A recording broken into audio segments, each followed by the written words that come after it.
Hands up, step out of the tent now. That's what ripped me out of a dead sleep at 2 in the morning, cops with flashlights all up in my face treating me like I'd broken into my own family's property. And behind them, smirking like she just won the lottery, there stood Lydia Warwick, the queen bee of the Pine Hollow HOA, waving some paperwork around and swearing up and down I was trespassing. I almost laughed. My grandfather bought that land 60 years ago, back when you could actually save up for something working double shifts at the mill. He'd spent 15 years grinding for it just so his grandkids could have a piece of peace in the world. Never let anyone take what's yours, Evan. He'd say, that voice of his steady as stone, while he taught me to fish at sunrise with the mist coming off the water, making the lake look almost magical. And now I was being told to get off my own family's lake by some HOA president who, last I checked, wasn't even born when the deed was signed. I'll admit I almost lost it right there. But you know what? If Lydia thought this was going to be a simple power play, she had no idea who she was dealing with. That night, the whole neighborhood seemed to be standing on my shoreline with Lydia front and center in her suit folder in hand, acting like she owned the place. She wasn't alone. She had her cronies. Nate puffing up like a rooster, Clara looking like she wanted to disappear, and a couple of nameless board members sporting those ridiculous HOA pins like badges. Deputy Carver, the cop, kept looking at Lydia for cues, clearly uncomfortable. "Look," he said, "just work it out with the HOA. Sure, just work it out with the woman trying to steal my inheritance, right?" Lydia shoved some supposed community property document at me, claiming my grandfather's deed was meaningless now that the HOA had established precedent. And get this, she'd been organizing events at the lake, charging people to use it, pocketing the money, and calling it for the community. Yeah, right. I packed up my gear under a dozen judgmental stares, remembering the summers I'd learned to swim right there fishing with Grandpa while the sky turned pink. The whole walk back to my truck, I could feel Lydia's eyes on me like she was daring me to push back. The next morning, I dug through my grandfather's files in the old barn. Sure enough, I found a letter from the HOA, years old, asking him to donate the lake. His answer, not a chance. He'd attached all the old deeds, the survey maps, the whole paper trail. Lydia's story didn't add up, and I was starting to suspect it never had. That's when my phone buzzed. "Check your barn tomorrow morning. LW." You ever get that feeling where your skin just crawls? I grabbed my flashlight and found right outside a bonfire blazing, and Lydia's folder sitting beside it, untouched, like she was daring me to do something about it. So I did. I marched into the next HOA meeting like I was going into battle, folder in hand. The room went silent when I stepped in. Lydia was already playing to the crowd, spinning the story that I was the troublemaker, that I didn't care about the community. Nate tried to kick me out, but I stood my ground. "These are the real records," I said, laying out the old deeds and survey. "Whatever you think you have, it's fake or worse." That's when Sophia Bennett, a younger woman I'd seen around, leaned over and whispered, "Lydia's been collecting cash from lake events for years. None of it shows up in the reports. I'm recording this for my vlog. My mom lost her house to made-up violations." The twist stung. This wasn't just about pride. It was about money. It was about... Lydia came back with threats. The next day, her attorney sent a letter demanding I either hand over the lake or pay $50,000 in usage fees. Ridiculous. Then my boss mentioned someone had called about me at work. Lydia was spreading rumors, trying to pressure me through my job. Sophia showed me clips of Lydia at the meetings, catching her contradicting herself, getting people's names wrong, making up rules on the spot. We started working together, her with the undercover footage, me with the paperwork. Things got ugly fast. Anonymous notes on my truck, neighbors crossing the street to avoid me, people who'd waved for years suddenly acting like I was radioactive. But cracks were showing. Clara admitted she'd never seen the Vance documents Lydia kept referencing. I hired a surveyor who confirmed what I already knew.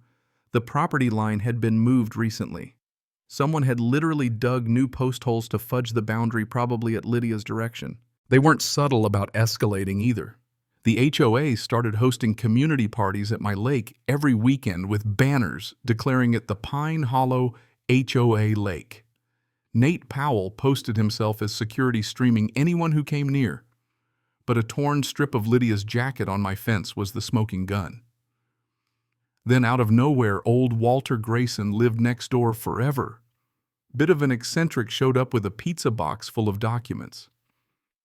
"Your grandpa saved my life once," he said. Time to return the favor. Walter had fought the county over a similar land grab years ago. He handed me everything I needed to prove a pattern. The HOA with Lydia at the helm had been running this scam for years, targeting vulnerable properties and using forged documents. Meanwhile, Sophia uncovered even more. Lydia had attended seminars on creative asset management code for how to seize land for profit. Even the local cop Luke had history with her going back to high school. No wonder he played ball. Sophia found emails showing board members doubting Lydia, especially when it came to money revenue that never made it to the official budget. I tried camping at the lake again, this time with Walter and Sophia as backup. Sure enough, a crew showed up late at night installing fencing around their lake. The workers looked nervous. One finally admitted, "We were told this was all legal, but it doesn't feel right." As they packed up, Walter handed me a folder with emails between Lydia and contractors discussing how to acquire property. The proof was stacking up. Things reached a boiling point when Lydia tried to frame me for polluting the lake, called the EPA, had the news out the whole 9 yards. She stood by the water tears streaming for the cameras, swearing I'd poisoned the community. But Sophia caught something the reporters missed. The contamination barrels still had Lydia's company logo on them from back when she ran a cleaning business. The inspector saw right through it. Evidence proved the pollution was fresh and the chemicals weren't from my place. Walter's last ace was a conservation easement from the 70s protecting the lake and ranch from any commercial takeover, ironclad and legal. Turns out other families had been targeted the same way, driven out by harassment. The final showdown at the emergency HOA meeting was pure chaos. I laid out the old deeds, the surveyor's report, the conservation contract, the footage of Lydia orchestrating everything, including dumping the chemicals.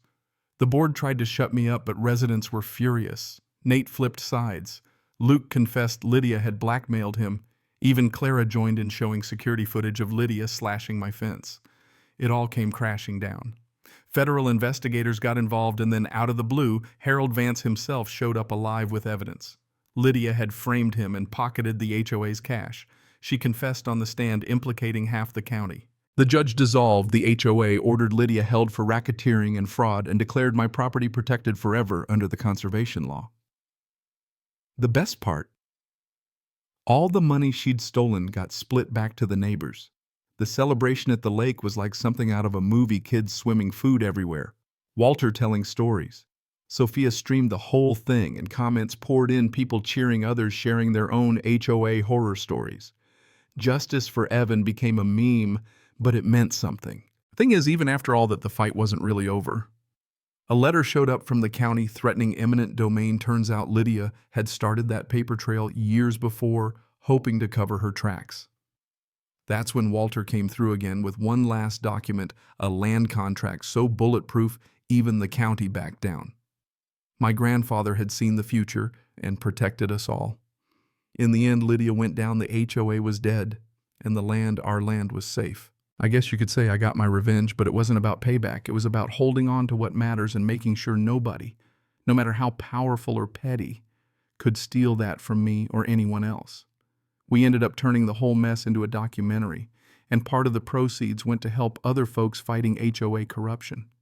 Sophia joked that Lydia even commented on the live stream from jail, still bitter, but nobody cared. The lake's peaceful again, and I can finally breathe. So have you ever had to stand up to someone who thought the rules didn't apply to them? Ever faced down a bully with more power than sense? Drop your story in the comments. Who knows, maybe yours will be the next one to make a difference. If I learned anything, it's that regular people really can win when they refuse to give up. And sometimes, just sometimes, the good guys actually do get the last word.